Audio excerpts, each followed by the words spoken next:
What's going on, guys? Welcome into some more Manor Lords. So today we got something really cool. I'm going to be building some historical looking towns. Now I say historical looking because they're not going to be exactly like the actual towns from medieval history were. Just because, you know, that's a little outside the scope of what is possible in a video game.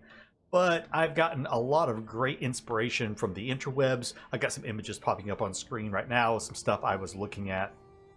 So we're going to be building a little bit in this region right here with some somewhat historically accurate village layouts and everything, and making something that looks really, really cool, I hope. I've got some really interesting ideas. So let's talk real quick about settings. We are playing with the AI on the map, so he is starting up here, the AI Baron. He is set to reactive, so he will go claim neutral regions, but he will never actually attack me directly. I can attack him and he will defend himself, however, so that is a fun little option there. We will also have bandits and raiders on the map. Now we are, of course, playing on a conquest victory right here, so we need to claim every region in the land. So we need to claim all 8 regions here. We are starting in one of the largest regions on the map, the region of Nuslo. Probably butchered that, but yeah, we're starting up here in this Nuslo region right here. Down below us right here is the second largest region in the game. Relatively, I think this region is slightly bigger, but they are almost the same. And then you have all of these medium regions. I would call this region up here Hofstetten, and then I would probably call Eichenau small regions, and then all the others these other 3 medium. So 2 large, 3 medium, and 2 small. So yeah, we're starting here. We're getting a really good start here. We actually have a rich clay deposit, which will be really, really great because we can make endless clay and make a lot of clay tiles that we can export and start importing other goods with that. And then we also have soil fertility as our other rich deposit in this region. So you always start with 2 rich deposits. An example right here, you can see like iron deposit and a berry deposit. Both of those are rich. If you ever start the game and you only see a single crown above one resource in your region, that means that you have rich soil as your other deposit. So kind of taking a look here at the fertilities, I can see a very nice spot right here that's actually wide open. There's only a little bit of barley down here. There's no flax fertility in the center. Of course, emmer is pretty good most everywhere.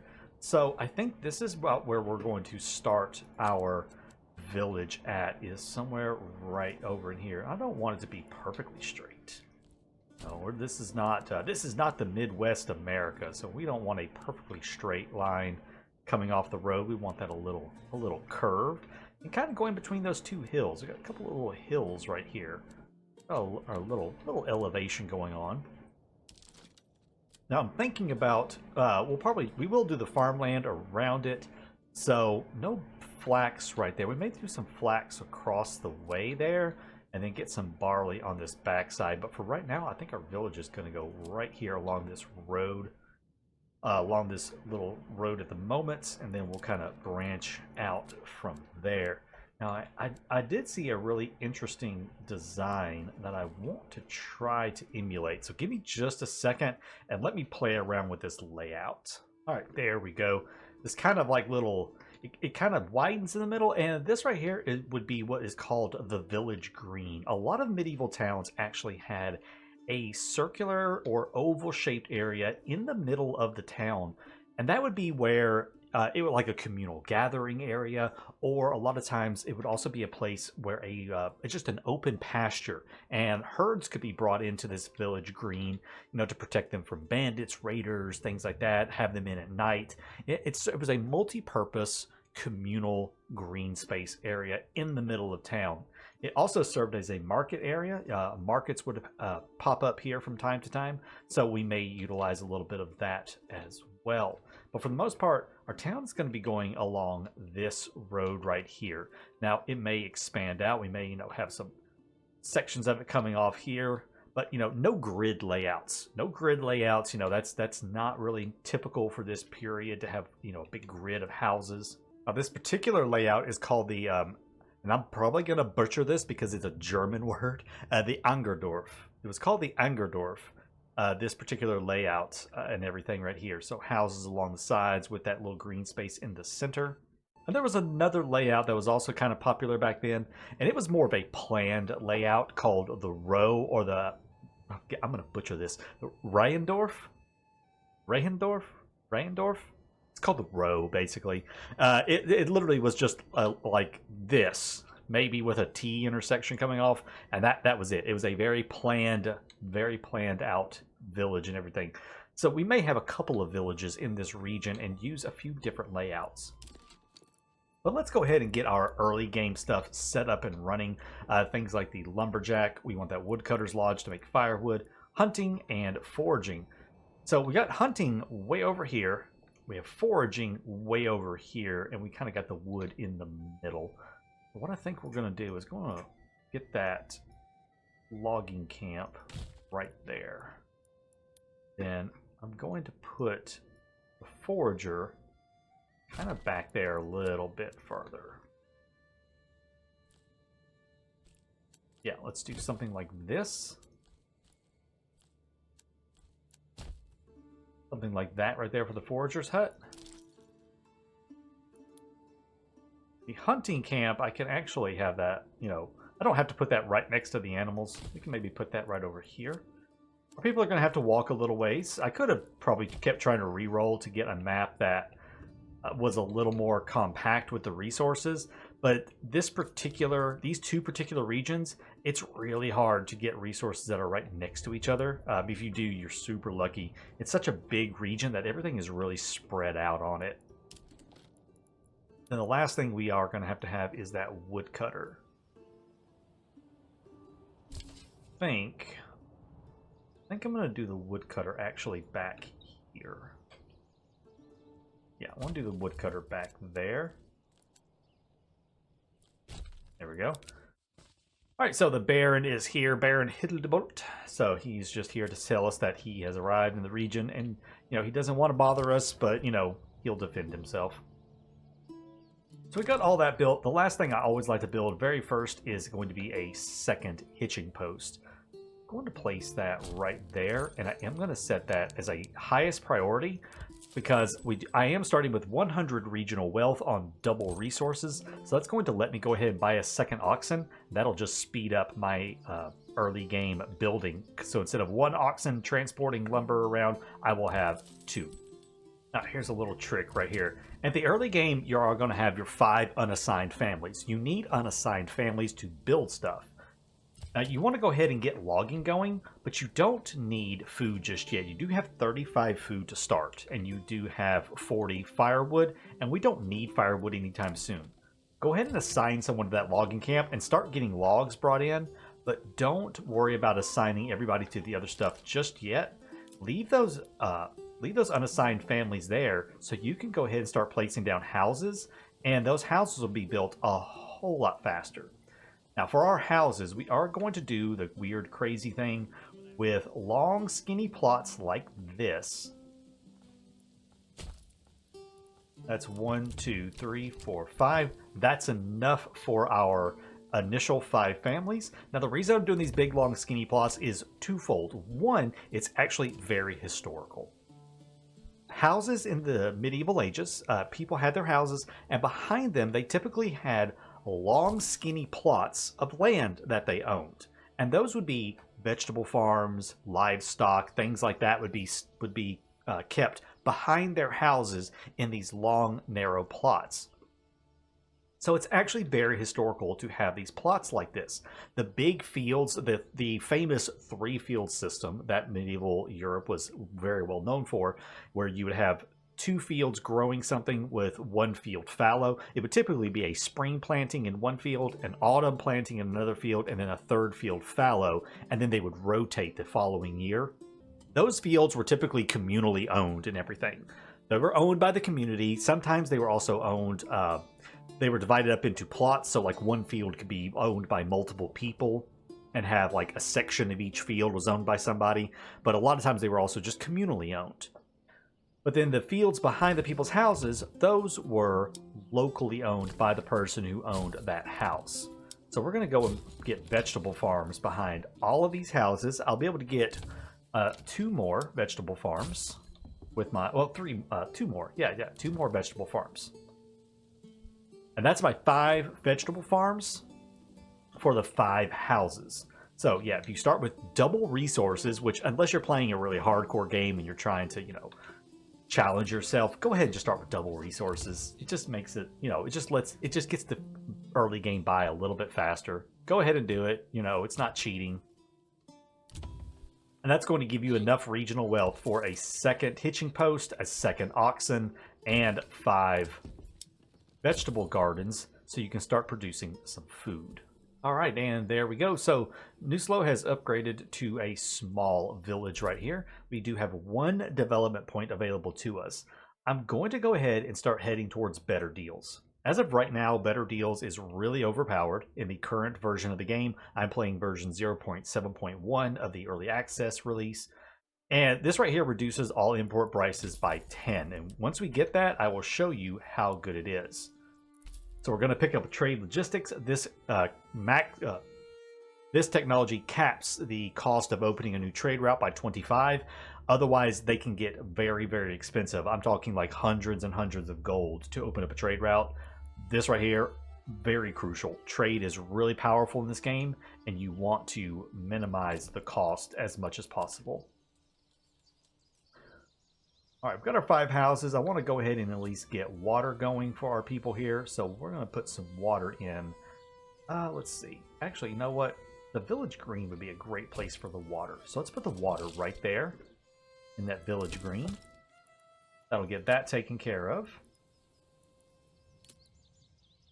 And I want to go ahead and build a few more houses. Now, they don't have to be right there on that one. I can put them kind of wherever I want, really.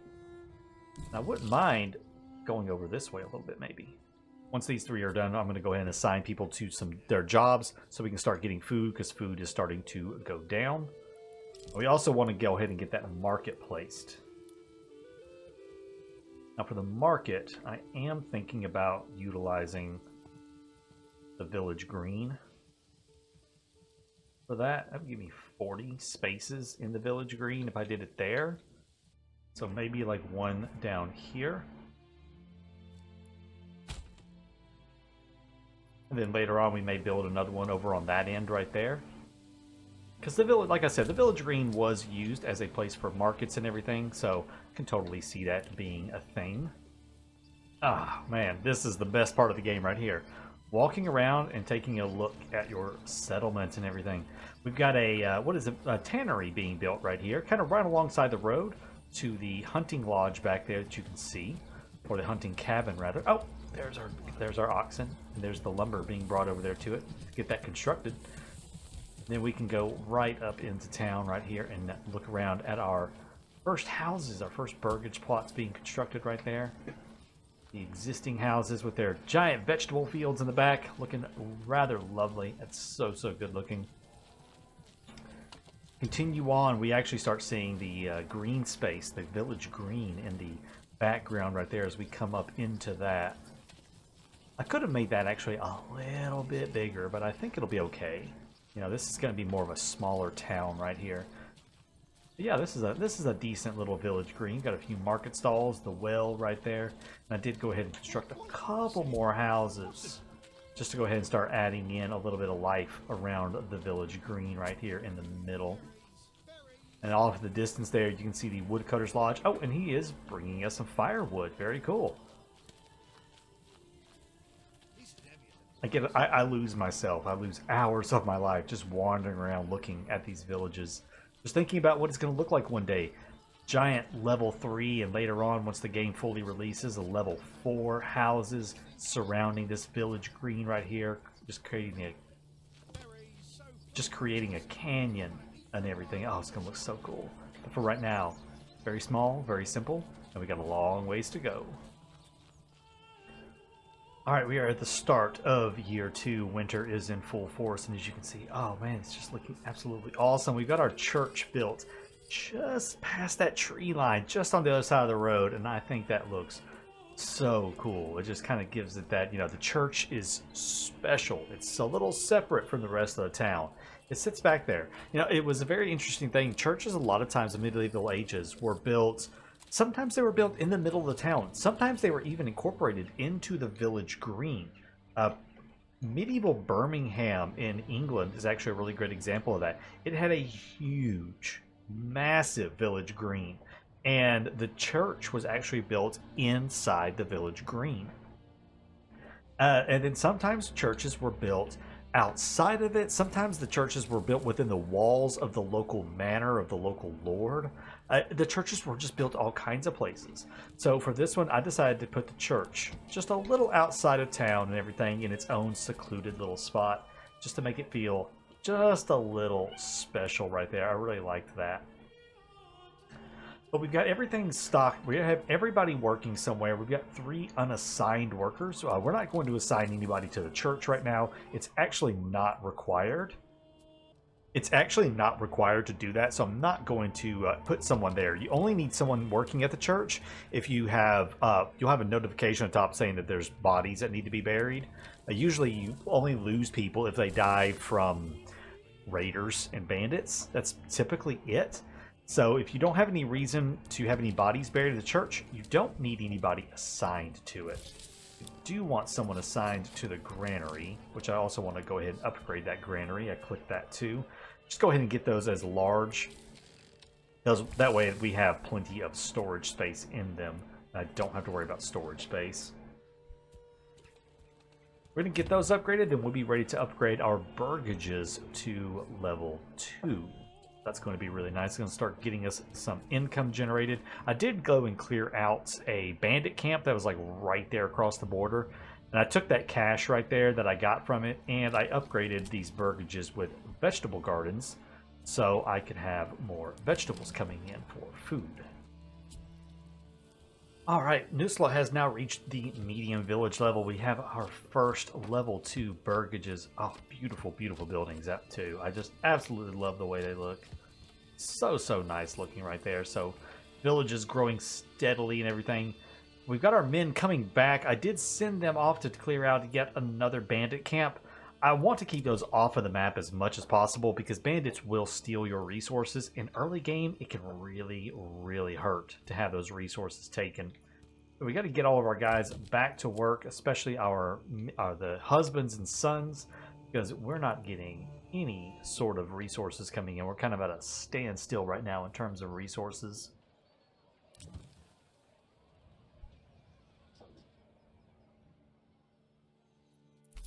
Now, as part of that upgrade, I did go ahead and grab better deals. It's going to reduce the import price of all goods by 10. That is going to make all the goods cost the same for export and import, and makes everything stupid cheap. That's why trade is so powerful. As soon as I have the resources, we are going to put down a trading post, grab a couple of horses on it, and start importing and exporting goods ASAP.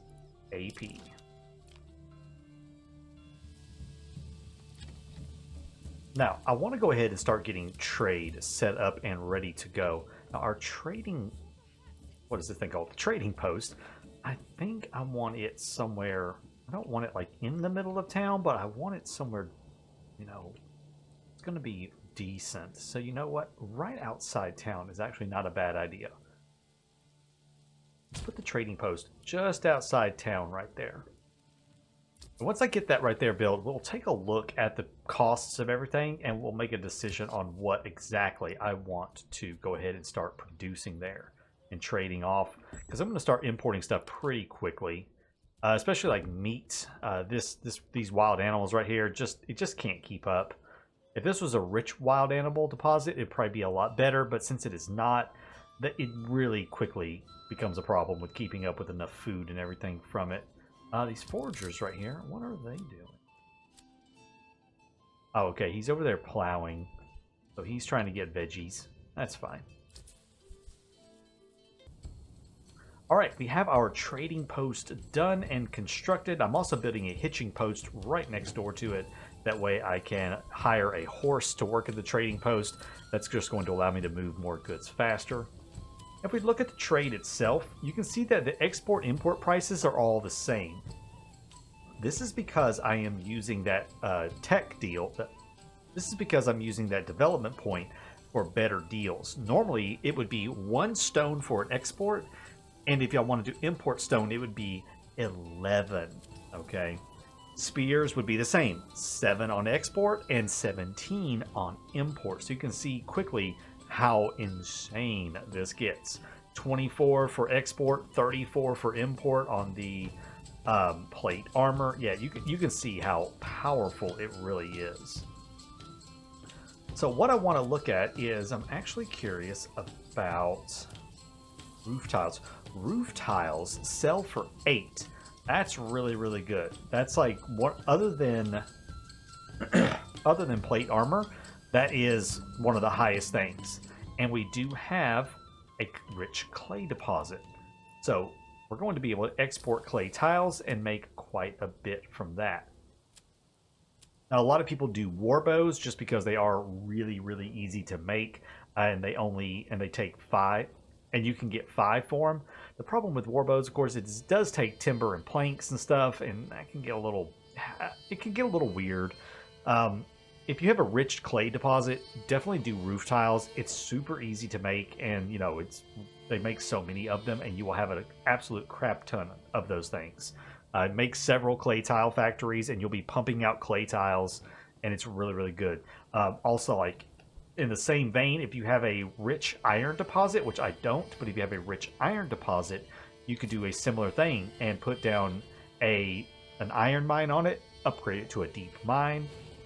Same thing with that clay, by the way. Upgrade that clay mine to a deep clay mine, and then you could export, let's say, like sidearms. Sidearms take 2 iron slabs, and it sells for 8. It's really, really good. And you know what? It makes me wonder how much. So 1 iron slab is 4, so it's 8. So it's the same thing. You could sell 2 irons. You could sell iron slabs by themselves. You could sell pole arms. Well, you could sell pole arms, but those also take planks. I think it takes 1 plank to make a war bow, and that sells for 5. And a plank imports for 2. So that's actually pretty good right there. You import planks and then export the whatchamacallits, the war bows. So you could get away with doing it like that as well. That's not a bad idea.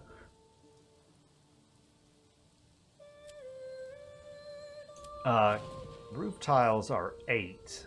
What does clay? Clay is only 1.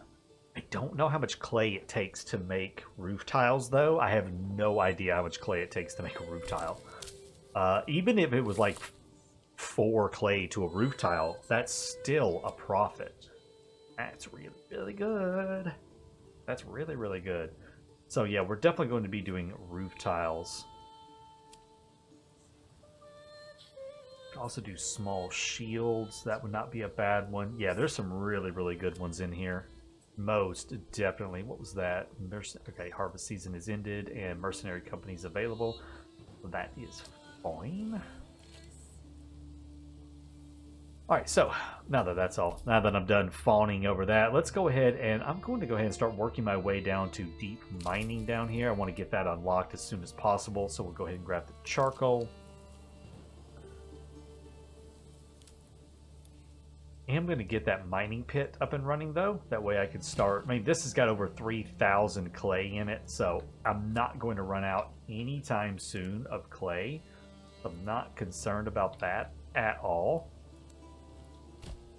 Go ahead and get that clay deposit built up.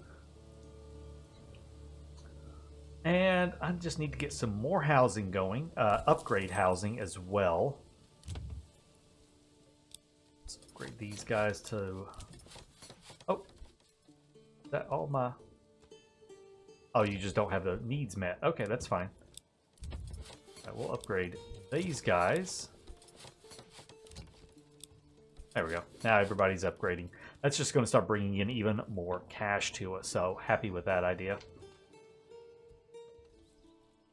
Now, while I'm waiting for some of that to build up, I do want to go ahead and start crafting a few other things around here. We're going to have our first actual artisan right here in this burgage plot, and we're going to start doing cobblers. We're going to start making shoes out of leather. And I also want, let's see, what do I want him to do?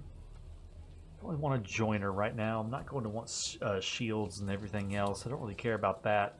A bowyer. I could just go ahead and get the bowyer up and running here shortly. I know I'm going to want a brewery extension.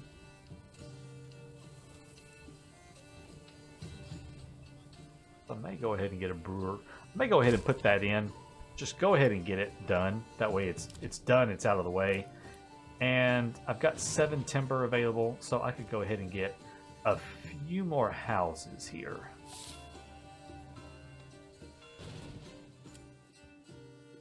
All right, I'm ready to go ahead and start doing some of our first trades right here. I do want to start exporting extra shoes that I'm making. So I want to go ahead and establish a trade route. We have to have a route for this one right here. This is going to both allow a random merchant to come around and sell stuff, as well as our own guy to sell a few things. So we're going to sell shoes. I'm going to export those shoes when they are over just an internal stock of 10. I'm also going to go ahead and start full trade, because I'm probably going to have some goats at some point. We will keep a total stock of 25. And yeah, we'll go ahead and also do a trade route for that one. Now, I am going to start the planks thing, where I'm going to import planks, and I want to keep a stock of 50 of those. Go ahead and also establish a trade route. Nope, not livestock. And we go under military. We go to war bows right here. I want to tell it to export when over 10 war bows. And he has upgraded good, so we're going to turn him into a bowyer's workshop. And that will give me basically a constant supply of war bows that I can use for crafting and selling. That's going to be helpful there. That's just even more that I can sell. Ah, this is done now. I'm going to put 3 families on the mining pit. I want plenty of iron, of clay coming in. Almost called it iron. How's fuel doing? Yeah, I'm going to have to get charcoal going here soon. But I do want to get these clay furnaces up and running. I definitely want these up and running ASAP. So I'm actually going to put a couple of them. I'm going to get one right there, and then I want to go ahead and get like one right there. I want 2 clay furnaces, because I am going to use those. So those roof tiles right there. Again, establish a trade route. Export, we don't need many of these. We'll just export when over, let's say, 30.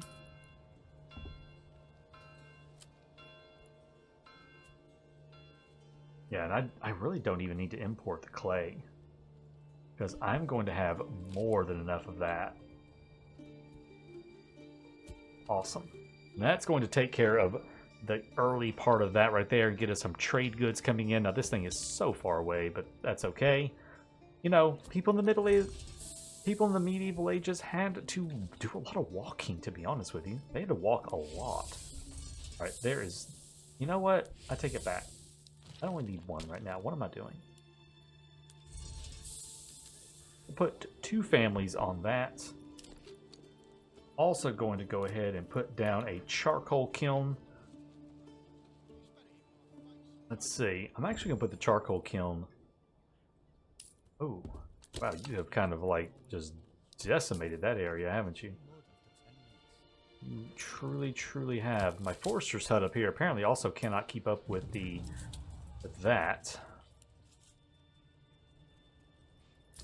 You know what? It's fine. That's why we have trade. That is why we have trade. Materials, firewood is only 1. Charcoal is 5. That's a lot for charcoal. Let's do an import on charcoal, or on firewood rather, and just say I want to always keep a surplus of 200 charcoal. I keep calling it charcoal. A surplus of 200 firewood. And then the charcoal kilns themselves, I'm going to move some stuff. Let's move this woodcutter. Let's move him over here, actually. Now my farms are going there. I don't want to put him there. That's where my farms are going to go.